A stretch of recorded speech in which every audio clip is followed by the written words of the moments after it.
सभी को नमस्कार। कैसे हो? पिछली क्लास का टॉपिक था अपना ट्रायंगल, जिसे आप त्रिभुज बोल सकते हो। उस टॉपिक में अपने त्रिभुज की जितनी भी जो बेसिक प्रॉपर्टियां थी, सारी प्रॉपर्टियां अपन ने क्लियर कर ली। उस पर कुछ क्वेश्चंस की प्रैक्टिस भी अपने पिछली क्लास में देख चुके हैं। आज का जो ज्योमेट्री का टॉपिक है, ज्यामिति का टॉपिक है, वो टॉपिक चेंज करके लेंगे अपन। क्या? वृत्त लेंगे, जिसे आप सर्किल कहते हैं। कुछ इसकी प्रॉपर्टियां देखेंगे, फिर इस पर बेस्ड कुछ क्वेश्चंस की प्रैक्टिस करेंगे भाई यहाँ पर। तो देखिए, आज की क्लास का जो टॉपिक अपना सर्किल, जिसको वृत्त बोल सकते हो। वृत्त, वृत्त या सर्कल।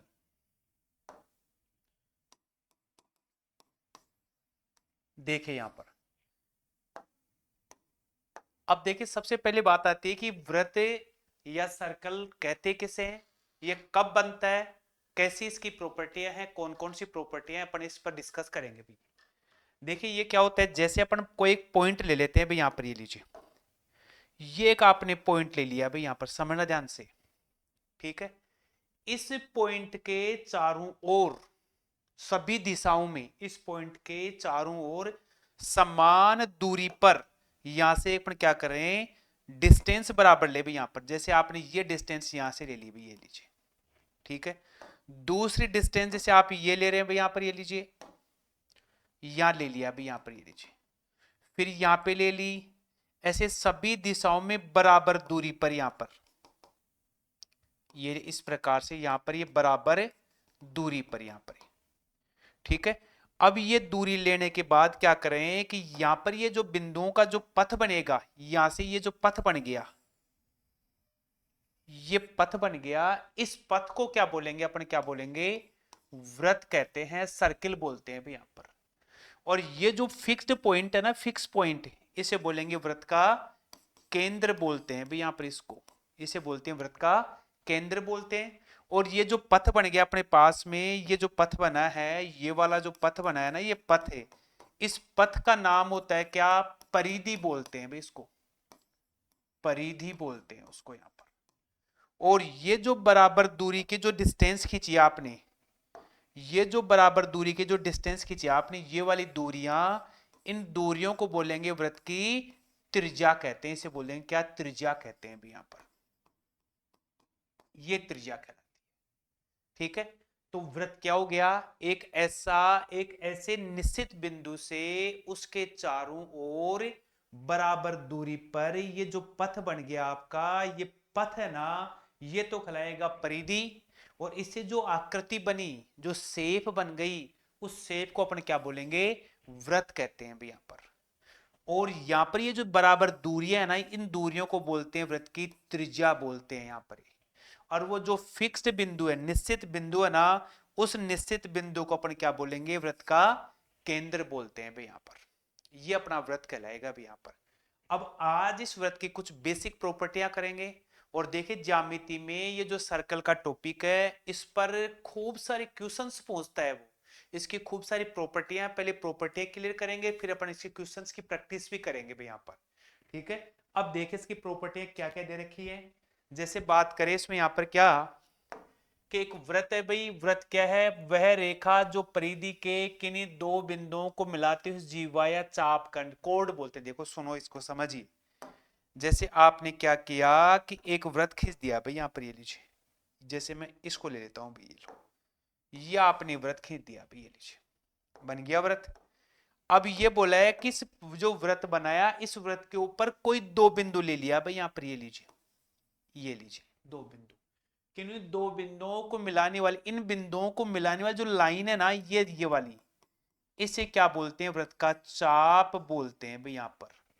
ये तो कहलाएगा चाप, कहलाएगा ये तो। और इन दोनों बिंदुओं को जो मिलाने वाला जो रेखाखंड है अपने पास में, इन दोनों बिंदु, इस बिंदु को और इस बिंदु को जो मिलाने वाला जो रेखाखंड है, इस रेखाखंड का नाम क्या कहलाएगा, जीवा कहते हैं उसको। जीवा, जिसको अंग्रेजी में बोलते हैं कोड बोलते हैं भाई यहाँ पर। जीवा या कोड कहते हैं उसको यहाँ पर। तो पहला पॉइंट क्या लिखा है कि वृत्त की परिधि पर दो बिंदुओं को मिलाने जो रेखा है ना, उस रेखा का, रेखाखंड का नाम क्या होगा, जीवा होगा। दूसरा बिंदु देखिए, वृत्त का सबसे बड़ी जो जीवा होती है, सबसे बड़ी जो जीवा है ना, उसे क्या बोलते हैं, व्यास बोलते हैं। यदि आप एक वृत्त खींचेंगे, यहां पर ये वृत्त बन गया। अभी यहां पर ये लीजिए, बना दिया। इसमें बिंदु, इस परिधि पर खूब सारे बिंदु होते हैं भाई, ऐसे यहां पर खूब सारे पॉइंट होते हैं ऐसे यहां पर, ये पॉइंट। अब इसमें क्या करें कि ये मेरा क्या हो गया, सर्किल का केंद्र हो गया, वृत्त का केंद्र बन गया भाई यहां पर।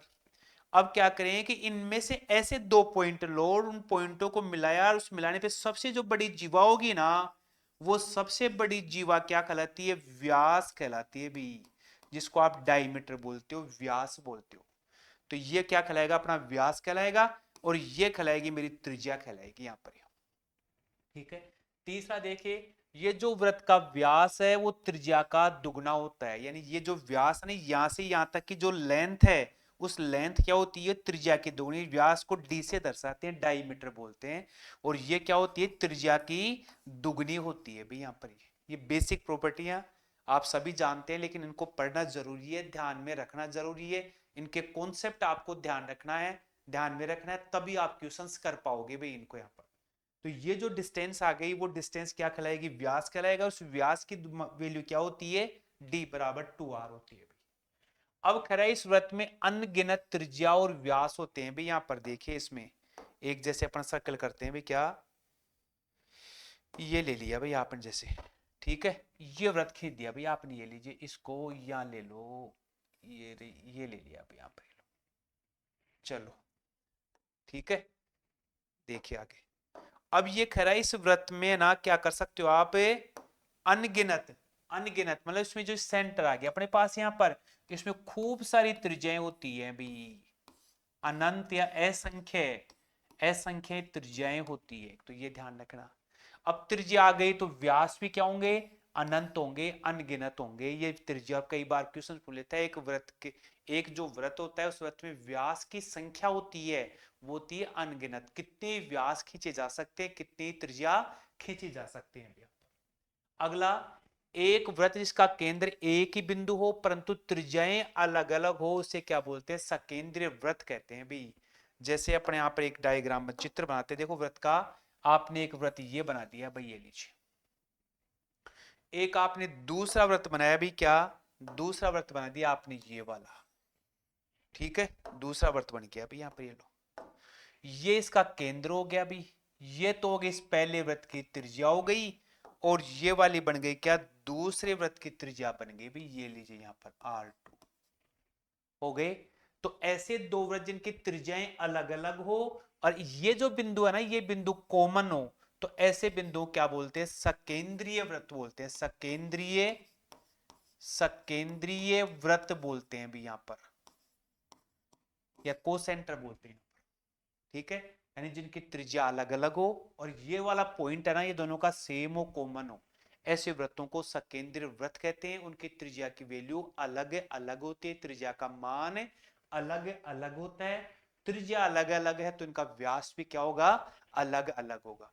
अब यदि ये दो सकेंद्रीय वृत्त हैं, तो इनकी जो बीच की ये जो डिस्टेंस आती है, ये डिस्टेंस हमेशा क्या होगी, ध्यान रखना, बराबर होती है भी, ये वाली, ठीक है।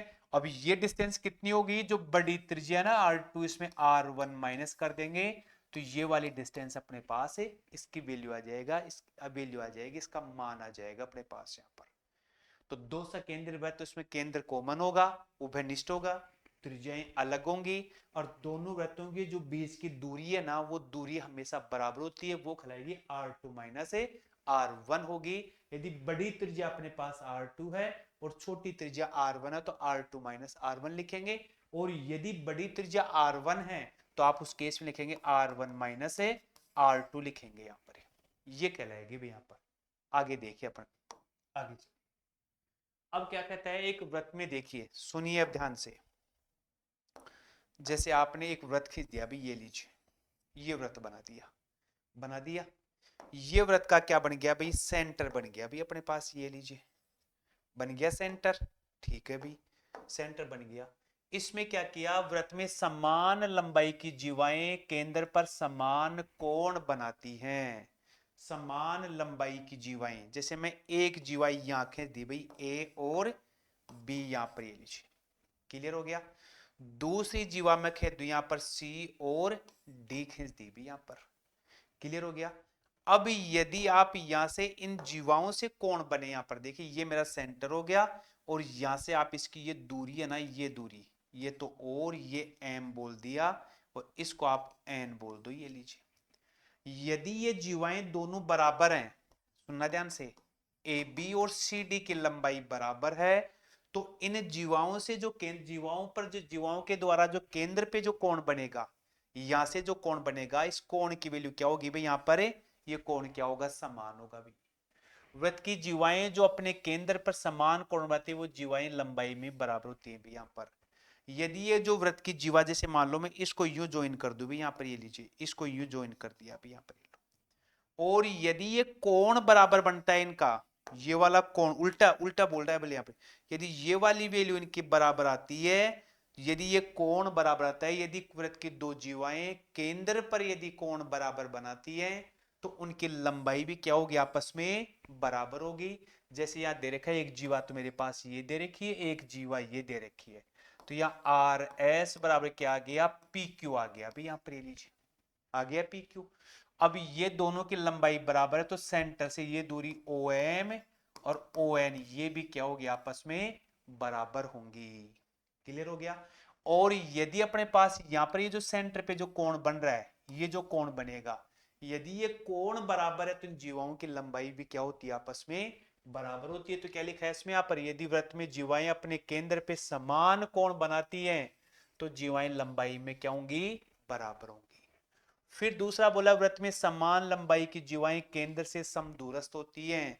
यदि आप ये बोल रहे हैं यहां पर कि ये जीवाएं लंबाई में बराबर हैं, ए बी सी और डी, यदि इनकी लंबाई बराबर है, तो सेंटर से इनकी जो डिस्टेंस है, वो डिस्टेंस पी और क्यू लिख दो या ओ लगा दो, तो ओ क्यू बराबर ओ पी आ जाएगा अभी यहां पर, ओ क्यू बराबर ओ पी आ जाएगा यहां पर। ये वाली क्या होंगी, आपस में बराबर।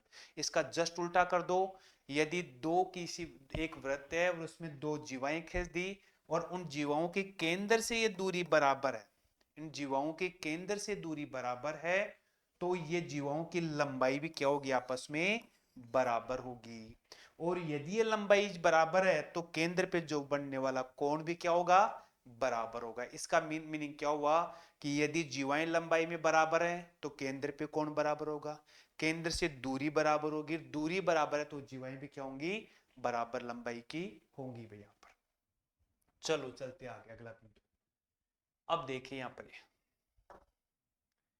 अगला बिंदु लेते हैं, क्या लिखता है, क्या वृत्त के केंद्र से समदूरस्थ जीवाएं लंबाई में समान होते हैं। ठीक है भाई, ये भी अपना पॉइंट हो गया। किसी कोई कोण का शीर्ष बिंदु वृत्त के केंद्र पे हो, तो उसे केंद्रीय कोण कहते हैं, अर्थात केंद्र पे बनने वाला कोण। जैसे मानिए, समझिए इसको, यहां पर ये वृत्त है भाई, ये इसका केंद्र आ गया भाई, क्लियर हो गया। या आपने पॉइंट लिया ए या ले लिया पॉइंट बी, यहां पर ये जो कोण बन रहा है ना, इसे बोलते हैं क्या, केंद्रीय कोण बोलते हैं भी, केंद्रीय कोण बोलते हैं, केंद्र पे बनने वाला कोण कहलाता है भाई यहां पर इसको। क्लियर हो गया, ठीक है। अर्धवृत्त पर अनगिनत कोण बनाए जा सकते हैं। अर्धवृत्त देखिए यहां पर, जैसे ये मेरा क्या बन गया भाई, पूरा वृत्त बन गया भाई, यहां पर बन गया पूरा वृत्त। ठीक है भाई, देखो इधर, ये मेरा क्या हो गया, इसका आधा वृत्त हो गया, ये मेरा क्या बन गया, सेंटर बन गया भाई यहां पर, ये लीजिए बन गया। अब इस अर्धवृत्त में ना आप कितने ही कोण बना दो भाई यहां पर, जैसे यहां से यूं कोण बनाया, ये लीजिए। दूसरा जैसे मैं बोलता हूं, ये बना दिया, ये लीजिए। तीसरा यदि आप ऐसा बोलेंगे, ये बना दिया, ये लीजिए। यदि आप इस प्रकार से खूब सारे कोण बनाएंगे, तो सारे के सारे कोण क्या होंगे, आपस में बराबर होंगे, और खूब अनंत अनगिनत कोण बनाए जा सकते हैं। ये जितने भी कोण बनेंगे अपने पास, सारे के सारे कोण क्या होंगे, 90-90 डिग्री के कोण कहलाएंगे भी यहां पर, ये लीजिए सारे के सारे 90-90 डिग्री के कोण होंगे। यानी अर्धवृत्त में जो भी कोई कोण बनेगा, वो कोण क्या होगा, समकोण होगा, और वो अनगिनत, उनकी संख्या एक से ज्यादा हो सकती है भी यहां पर। ये प्रॉपर्टी आपको एक वृत्त की बेसिक प्रॉपर्टी है, जो आपको जानकारी रखनी है, ध्यान में रखनी है, ताकि इन पर बेस्ड क्वेश्चन अपन आसानी से कर सके यहां पर। चलिए देखिए नेक्स्ट, अब देखिए कुछ क्वेश्चंस की प्रैक्टिस करते हैं। क्या लिखा है, देखिए क्वेश्चन लिखा है क्या, जैसे क्वेश्चन फर्स्ट ले लीजिए इसको, यहाँ पर दो दो समरूप त्रिभुजों का क्षेत्रफल, दो त्रिभुज है भाई समरूप, जैसे मान लीजिए कि एक तो त्रिभुज ए बी सी है और एक त्रिभुज ले लिया आपने पी क्यू आर, ये दो समरूप त्रिभुज है। इनके त्रिभुजों का क्षेत्रफल एक तो दे रखा कितना, पहला क्षेत्रफल कितना दे रखा 7 - 4 √3 भाई यहाँ पर, दूसरे वाले कितना दे रखा 7 + 4 √3 दे रखा है भाई, दो अलग अलग का।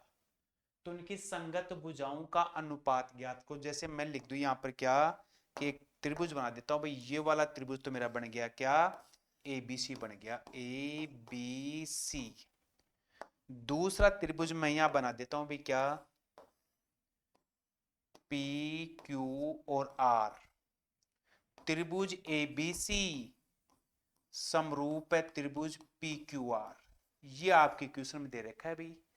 अब ये त्रिभुज समरूप है ना, तो क्या करेंगे, समरूप त्रिभुजों का जो क्षेत्रफल का अनुपात है ना, क्षेत्रफल का अनुपात है उनकी संगत भुजाओं के वर्गों के अनुपात के बराबर होता है। यानी ये भुजा इस भुजा का वर्ग क्षेत्रफल के बराबर का होगा, इस कार इसका होगा अपने पास यहाँ पर, ठीक है, और इस कार इसका होगा अपने पास यहाँ पर। तो लिखे कैसे यहाँ पर, यदि आप लिखेंगे तो ए बी भुजा का स्क्वायर, और नीचे क्या ले लिया पर ए बी तो आ गया, तो इसकी कौन सी आएगी, पी क्यू भुजा का स्क्वायर भी यहाँ पर।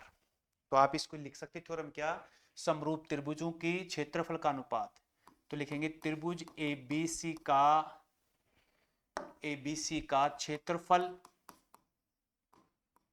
बटे में क्या लिख सकते हो, त्रिभुज पी क्यू आर का क्षेत्रफल बराबर क्या लिखेंगे, संगत भुजा यदि आप ए बी लेते हो तो ए बी का स्क्वायर, और इधर क्या आएगा पी क्यू का स्क्वायर। ये एक इसकी प्रॉपर्टी है, थ्योरी है, यहाँ पर थ्योरम है, इसकी प्रॉपर्टी है, परिमेय बोल सकते हो आप यहाँ पर। अब ये करा है, इनका क्षेत्रफल दे रखा अपने को ये वाला, ठीक है, तो क्षेत्रफल इसको मैं लिख दिया कि मैं तो इधर तो लिख दूं ए बी और पी क्यू लिख दिया भाई, ऐसे दोनों का एक साथ स्क्वायर कर दो और या अलग अलग कर दो। इधर क्या दे रखा है भाई 7 - 4 वर्गमूल 3, और नीचे 7 + 4 वर्गमूल 3 दे रखा है। इसको आप सोल्व कर दीजिए भाई, आपका आंसर जाएगा अपना यहाँ पर। तो देखो कैसे करेंगे, आगे देखना यहाँ पर। तो ये तो आ गया क्या, a b plus p q का होल स्क्वायर, ठीक है, 7 - 4 वर्गमूल 3, 7 + 4 वर्गमूल 3, परिमेय कण कर दो माइनस का चिन्ह लेकर के, 4 ये लीजिए, ये 3, और 7 / 4 √3 आ गया यहाँ, ठीक है। परिमेय कण में जो नीचे जो चिन्ह होता है उसका उल्टा चिन्ह, विपरीत चिन्ह लेकर गुणा किया जाता है।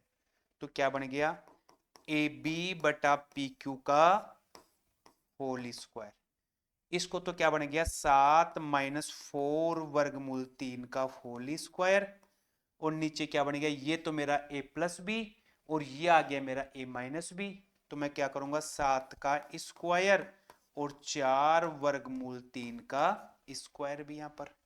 तो क्या बन गया ए बी बटा पी क्यू का होल स्क्वायर, इधर आ गया 7 - 4 वर्गमूल 3 का स्क्वायर, ये बन गया 49 - 4 का वर्ग 16, 3 पूरा बन गया भाई यहाँ पर।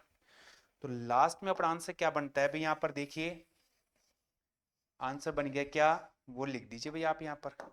तो क्या लिखेंगे, ए बी बटा पी क्यू का होल स्क्वायर, इधर आ गया कितना 7 - 4 वर्गमूल 3 का होल स्क्वायर, और नीचे एक बच गया 49, 16 को 3 से गुणा करेंगे तो कितना बन जाएगा 48, तो एक बच गया। स्क्वायर हटाएंगे तो क्या करेंगे, ए बी बटा पी क्यू बराबर 7 - 4 √3, ये आ गया उन भुजाओं का रेशो, आ गया क्या 7 - 4 √3, इस क्वेश्चन का राइट आंसर कहलाएगा अभी यहाँ पर। तो इस प्रकार से आप क्वेश्चंस को सोल्व करेंगे। चलो नेक्स्ट क्वेश्चन लेते हैं भैया। देखिए एक त्रिभुज दे रखा है एबीसी, उसका कोण ए, ये लीजिए भाई त्रिभुज बन गया,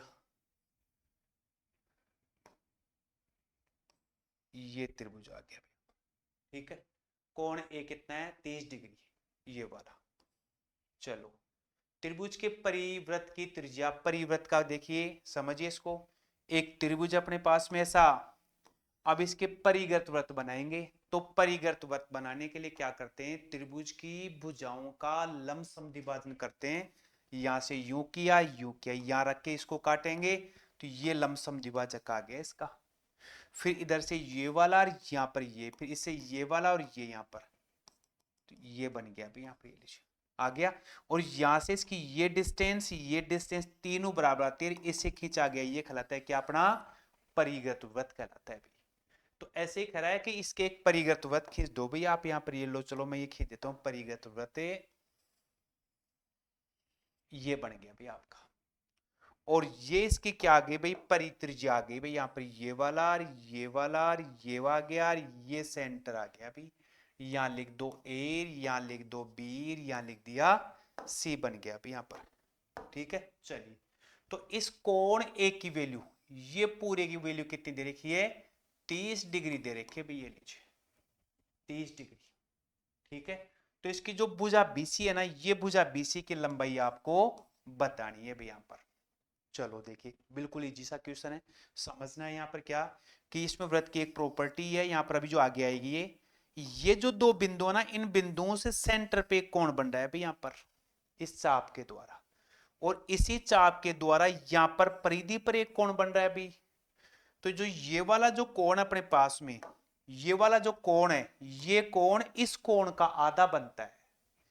तो या यूं बोल सकते हैं, जैसे ये 10 डिग्री का है तो ये 20 का बनेगा, ये 30 डिग्री का है तो ये 15 का बनेगा। सेंटर पे डबल है और परिधि पे आधा होता है। और भी यदि परिधि पे जो दे रखा तो सेंटर पे उसका जस्ट डबल, तो ये पूरा कोण कितने का, 30 का। तो यहां पर परिसेंटर पे कितना बन जाएगा भाई, यहां पर ये कितने का बन गया, 60 डिग्री का कोण बन गया अभी यहां पर, ये लो। ठीक है, 60 डिग्री का बन गया।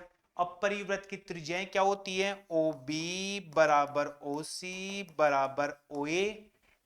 तो ये जो मेरा त्रिभुज है, त्रिभुज ओ बी सी क्या बन गया, समय द्विबाहु त्रिभुज हो गया अभी यहां पर, ये लीजिए समद्विबाहु त्रिभुज हो गया अभी यहां पर। समद्विबाहु त्रिभुज है तो ये दोनों कोण भी क्या होंगे, इसके बराबर होंगे भी, इसके दोनों कोण भी यहां पर। तो आप ये दोनों कोण क्या करो, इसके पहले बराबर कर दे, इन कोणों की वैल्यू बता दो भी यहां पर, ये लीजिए समद्विबाहु त्रिभुज हो गया। तो क्या करेंगे, इस कोण को x बोल दो और इसको x बोल दो। तो त्रिभुज जो A B O B C है, उसमें क्या करेंगे, x प्लस 60 बराबर 180, 2x बराबर, यहाँ 180 में ये कर तो 120, x की वैल्यू कितनी आ गई, 60 डिग्री। यानी ये कोण भी कितने का बन गया, मेरा 60 डिग्री का बन गया भी, ये लीजिए। और ये वाला कोण भी 60 का बन गया। तो इसकी तीनों भुजाओं की माप क्या हो गई आपस में बराबर, तीनों कोण बराबर आ गए, तीनों कोण बराबर हैं। तो त्रिभुज जो ओबीसी है ना, ओबीसी ये क्या हो गया, समबाहु त्रिभुज हो गया। और समबाहु त्रिभुज है तो तीनों भुजाओं की नाप क्या आएगी बराबर, तो ओ बी बराबर क्या लिख सकते हो आप यहां पर, ओ बी बराबर ओ सी और बराबर BC। तो BC भुजा की लंबाई कितनी आ गई आपकी, 10 सेंटीमीटर आ गई। तो यहां पर इस क्वेश्चन का राइट आंसर क्या आ गया अपना, 10 सेंटीमीटर हो गया भाई। चलिए नेक्स्ट लेते हैं क्वेश्चन इसका, एक और देखिए भाई, वही अपने पास क्या आ रहा है अभी, एक परिगत वृत्त आ रहा है अभी, वृत्त खींच दो, ये लीजिए। और इसमें एक त्रिभुज बना दो भी आप, यहां पर ये लो, चलो ये ले लेते हैं कलर। ये त्रिभुज आपने ऐसा बना दिया अभी, नाम लिख दो इनके ऊपर। नाम क्या क्या गया अभी, ए बी और सी बन गया। तो बी ए सी ये सेंटर हो गया अभी। पहले इनकी वो परित्रिज्याएं खींच दो भाई आप पहले, ये आ गया, ये बन गया, ये बन गया, ये ओ आ गया। ये जो BAC है ना, ये पूरा कोण है ना, पूरा कोण कितने डिग्री का है, 85 डिग्री का है। पूरा कोण कितने का है, 85 डिग्री का। कौन सा कोण, BAC 85 डिग्री है अभी, ये वाला, ये वाला 85 डिग्री। ठीक है, BCA ये 75 है भाई यहां पर। इसको देखो मैं लिख दूं, इसको तो प्रिंट सही नहीं आया, 75 है, 75 डिग्री। ये पूरा कोण कितने का है भाई? 75 डिग्री का है भाई यहाँ पर, ये लीजिए। चलिए भी यहाँ पर, ठीक है। तो ओ ए सी आपको क्या करना है, केवल इस कोण की वैल्यू बतानी है भाई। थोड़ा कलर चेंज कर दो, देखो थोड़ा सा ये ले लो कलर यहाँ पर। इस कोण की वैल्यू बतानी है, इस एक्स की वैल्यू ये करना है यहाँ पर। चलिए, तो देखिए सीधा सा है कि अपने पास ये जो चाप है ना, ये वाला बीसी, इस बीसी चाप पर ये कोण बन रहा है मेरा, और इसी बीसी चाप पे यहां कोण बन रहा है कितना, 85 डिग्री का। 85 का, तो सेंटर पे कितना बनेगा इसका, जस्ट डबल बनेगा भाई यहाँ पर। ये जो चाप है यहां से, ये वाला चाप यहाँ पर, इस चाप से यहां सेंटर पे कोण बन गया कितना, ये वाला, और इसी चाप से यहां परिधि पे बन गया। तो परिधि के कोण से ये वाला कोण क्या होगा, जस्ट डबल। तो इसको 2 से गुणा कर दो, 170 डिग्री आ गया। तो ये कोण आ गया मेरा कितना, 170 डिग्री आ गया। ठीक है। अब यहां पर क्या करेंगे कि OB और OC ये दोनों क्या हो गए, इसकी त्रिज्याएं वृत्त की। तो समद्विबाहु त्रिभुज हो गया। तो ये वाला कोण x और ये वाला कोण मेरा कितना, x है। तो मैं लिखूंगा x प्लस 170 बराबर 180 बन गया। 2x बराबर कितना आ गया, 10 डिग्री। x की वैल्यू कितनी आ गई, 5 डिग्री आ गई। ये वाला जो कोण है, इस कोण की वैल्यू मेरी कितनी आ गई, 5 डिग्री आ गई भी। और पूरा कोण कितने डिग्री का, 75 डिग्री का। अंदर वाला कोण कितने का, 5 डिग्री का। तो यहां से ये जो केवल इतना सा कोण कितना का बन गया भी, 70 डिग्री का कोण बन गया। तो आप इसको लिख सकते हो, कोण ओ सी बी, ओ सी ए, ओ सी ए, ये कोण आ गया कितना, 75 माइनस 5, यानी ओ सी ए की वैल्यू कितनी आ गई, 70 डिग्री आ गई भी यहाँ पर, आ गई 70 डिग्री। अब यहां से इस त्रिभुज की ये भुजा और ये भुजा भी क्या है, त्रिज्या हो गई। तो ये समद्विबाहु त्रिभुज बन जाएगा, दो भुजा बराबर है, तो ये 70 डिग्री का, तो ये कोण भी कितने का आ जाएगा अपना, 70 डिग्री का आ जाएगा। तो इस क्वेश्चन का राइट आंसर क्या हो गया भाई अपने पास यहाँ पर, 70 डिग्री हो गया इस क्वेश्चन का राइट आंसर। तो देखिए आपको कुछ नहीं है, ऐसे क्वेश्चंस की प्रैक्टिस करनी है और इनके कॉन्सेप्ट आपको अच्छे से याद रखने है, कहीं दिक्कत नहीं है ये आपको यहाँ पर।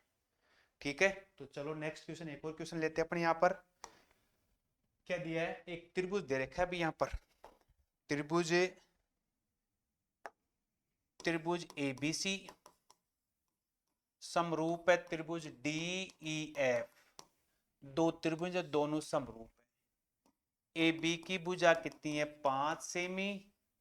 DE की भुजा कितनी है, 3 सेमी। त्रिभुज ABC का क्षेत्रफल, त्रिभुज ABC का क्षेत्रफल कितना दे रखा है भाई, 50 दे रखा है भाई क्वेश्चन में।